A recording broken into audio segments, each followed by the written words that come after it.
आम आदमी पार्टी के राष्ट्रीय संयोजक अरविंद केजरीवाल ने गुजरात से बीजेपी पर तीखा वार किया है। जूनागढ़ जिले की विसावदर विधानसभा सीट पर उपचुनाव की तारीख नजदीक आते ही सियासी तापमान चरम पर है। ये सीट 2022 में आम आदमी पार्टी ने जीती थी, जब भूपेंद्र भयानी ने आम आदमी पार्टी के टिकट पर जीत हासिल की थी। लेकिन भयानी के बीजेपी में शामिल होने के बाद ये सीट खाली हो गई और अब यहाँ फिर से जंग छिड़ गई है।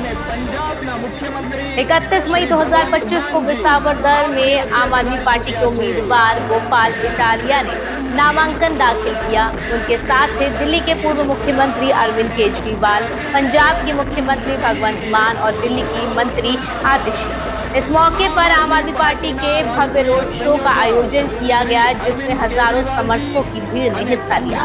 ये रोड शो न सिर्फ आम आदमी पार्टी की ताकत का प्रदर्शन था, बल्कि बीजेपी को एक कड़ा संदेश भी था।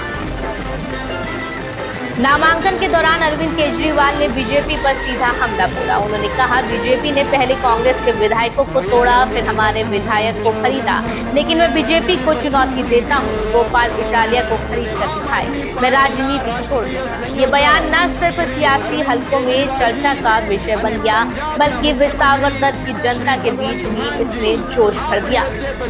18 साल से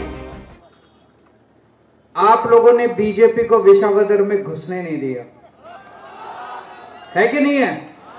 18 साल से बीजेपी विसावदर में जीती नहीं है।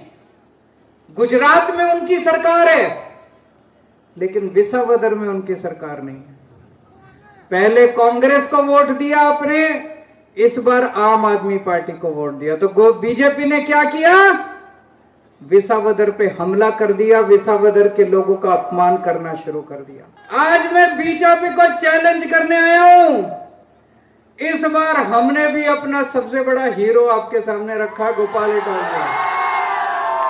मैं चैलेंज करता हूं बीजेपी को, गोपाल इटालिया को तोड़ के दिखा दो, केजरीवाल राजनीति छोड़ देगा। केजरीवाल ने तो कांग्रेस को भी आड़े हाथों ले लिया और कहा कि कांग्रेस पार्टी भारतीय जनता पार्टी के लिए नौकरी करती है। कांग्रेस धोखेबाज है, वह बीजेपी के आदेशों पर चलती है। इस बार कांग्रेस को भी मजा चखाना है।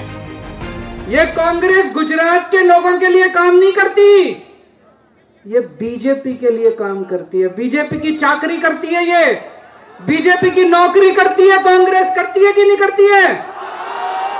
बीजेपी की जेब में बैठी है, बीजेपी की गोद में बैठी है कांग्रेस। धोखेबाज है। इस बार कांग्रेस को भी मजा चखाना है आप लोगों को, दोनों पार्टियों को मजा चखाना है।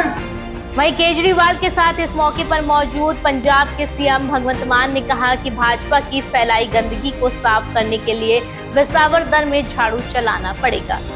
झाड़ू का चुनाव चिन्ह है और झाड़ू का काम सफाई करना ही होता है। और हमने देखा है आते हुए जगह जगह गंद है, झाड़ू चलानी पड़ेगी यहाँ पे। तो दिल्ली की पूर्व सीएम आतिशी ने कहा कि गोपाल इटालिया किसी से डरेंगे नहीं और किसी के सामने झुकेंगे भी नहीं और ना ही बिकेंगे। आप सबको बस एक बात याद रखनी है कि गोपाल भाई इटालिया को विसावदर से विधानसभा पहुंचाना है और विसावदर की लड़ाई गोपाल भाई इटालिया लड़ेंगे। वो डरेंगे नहीं, वो बिकेंगे नहीं, वो हमेशा आपके साथ खड़े रहेंगे, हमेशा आपके लिए लड़ते रहेंगे। गोपाल इटालिया की बात करें तो इटालिया, जो पहले गुजरात में आम आदमी पार्टी के प्रदेश अध्यक्ष रह चुके हैं, एक युवा और जुझारू नेता के रूप में जाने जाते हैं।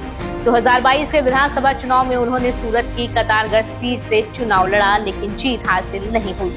अब विसावदर में उनकी उम्मीदवारी को आम आदमी पार्टी की रणनीति का हिस्सा माना जा रहा है, जिसका मकसद गुजरात में अपनी जड़ें और मजबूत करना है। दूसरी ओर बीजेपी ने अभी तक अपने उम्मीदवार की घोषणा नहीं की है, लेकिन माना जा रहा है कि वह इस सीट पर कड़ा मुकाबला देगी। बीजेपी 1995 से गुजरात में सत्ता में है और 2022 के विधानसभा चुनाव में उसने 156 सीटों के साथ प्रचंड जीत हासिल की थी। वहीं कांग्रेस ने भी इस सीट पर अपने उम्मीदवार को उतारने का ऐलान किया है, जिससे ये मुकाबला त्रिकोणीय होने की संभावना है।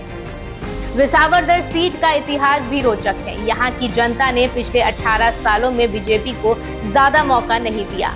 पहले ये सीट कांग्रेस का गढ़ थी और 2022 में आम आदमी पार्टी ने यहाँ अपनी पहली जीत दर्ज की थी। अब सवाल ये है कि क्या गोपाल इटालिया के नेतृत्व में आम आदमी पार्टी इस सीट को फिर से अपने नाम कर पाएगी। चुनाव आयोग के मुताबिक विसावदर उपचुनाव के लिए मतदान 19 जून 2025 को होगा और नतीजे 23 जून को आएंगे। नामांकन की आखिरी तारीख 2 जून है और उम्मीदवार 5 जून तक अपने नाम वापस ले सकते हैं। इस उपचुनाव में बीजेपी, आम आदमी पार्टी और कांग्रेस तीनों ही अपनी पूरी ताकत झोंक रही है।